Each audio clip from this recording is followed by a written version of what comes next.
la vie de toute personne est capable d'être persécutée. Je dis bien la vie de toute personne. Car derrière une persécution, il y a toujours un plan. Si on ne se moque pas de vous, pas persécution. Et lorsqu'on se moque de vous, il y a persécution. Je parle de la persécution vis-à-vis des chrétiens. On se moquera de vous. Et ça, c'est une bonne vie. La vie où on se moque de toi à cause d'un changement. Celui qui n'est pas persécuté ne vit pas encore la vie de Christ. L'intelligence d'un homme est multipliée fois 100 lorsqu'il rencontre Jésus. Pourquoi? Parce que vous réfléchissez en fonction de l'Esprit de Dieu. Dans un couple, là où la femme ou l'homme commençait à aimer ou servir Dieu, son partenaire ne pourra plus jamais le comprendre. Ceux qui marchent ensemble ont la même façon de voir les choses. Donc c'est pour ça que quand vous marchez avec un impédique, vous êtes vous-même impédique. Quand un chrétien dit à un païen, pourquoi tu ouvres les boutons? Le païen ne le comprend pas. Le païen pense que le fait d'avoir une belle poitrine velue, il faut l'exhiber. Lorsque vous commencez à servir Dieu en vérité et en esprit, si vous cherchez à obtenir quelque chose et que quelqu'un vous dise cette personne-là est en train de te persécuter. Quelqu'un est persécuté et qu'il va déposer un dossier quelque part. S'il rencontre un occultiste, cette personne doit s'opposer à lui. C'est parce que vous êtes chrétien. Si vous n'étiez pas chrétien, cette personne allait bien parler avec vous. De la même manière que tu sais qu'il est occultiste, de la même manière lui aussi il sait que tu es un chrétien. Et comme tu es un chrétien, on doit s'opposer à toi. Mais est-ce que l'opposition peut empêcher à quelqu'un de grandir? Les sorciers se sont opposés à notre croissance. Est-ce que nous n'avons pas grandi?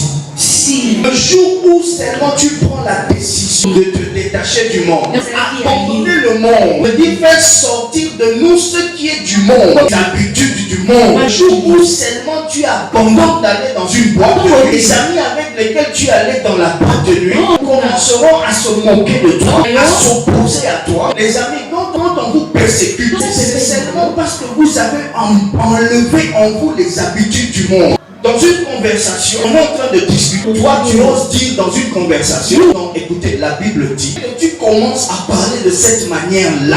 Les incompréhensions viennent. Nous avons commencé à être des ennemis avec toi. Le jour où moi j'ai commencé à trop parler de la Bible, quand je ne parlais pas de la Bible, on était des bons amis. Quand on était en train de parler de futilité, les gens nous écoutaient.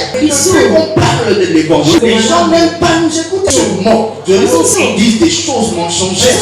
Ils inventent des choses sur nous. Moninga, loba amen.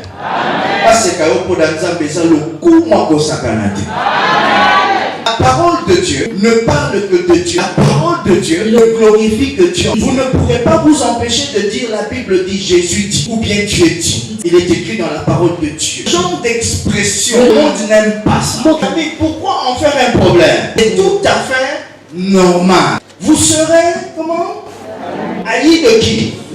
Donc, il n'y en aura aucun qui sera de ton côté. Tous te haïront dans ton quartier, là où tu travailles. La Bible dit, vous serez haïs de tous à cause de mon. Mais celui qui traversera jusqu'à la fin sera comment? Donc, beaucoup de persécutions, moqueries, les incompréhensions, oppositions, parce que tu parles du nom de Jésus, parce que tu te réfères à la Bible. Et il y a, malgré tout cela, une promesse que Dieu nous réserve. Comme je suis persécuté, je me dis que les gens qui me persécutent sont seulement en train de me faire entrer dans une promesse de Dieu. Si eux, ils n'étaient pas là, la promesse ici ne peut jamais s'accomplir à condition que nous tenions ferme jusque quand?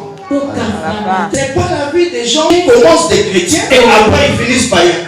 Lorsque quelqu'un s'oppose aux fausses doctrines, celui-là il va rencontrer beaucoup de persécutions. Les gens raconteront des choses sur lui. Un autre exemple de fausse doctrine. Il n'y a personne dans le ciel, si ce n'est Jésus, qui mérite l'honneur et la gloire. Il n'y a personne dans le ciel qui fait le travail d'intercession pour nous, si ce n'est Jésus-Christ de Nazareth. Donc, quand une personne te dit prions pour que Saint Paul intercède pour nous, c'est une fausse doctrine. Saint Paul est un homme comme nous, il est mort, enseveli et c'est fini. Pour faire la différence, Jésus a refusé de rester dans le tombeau. Et Saint Paul, depuis qu'il est entré dans le tombeau, il n'est plus jamais ressorti.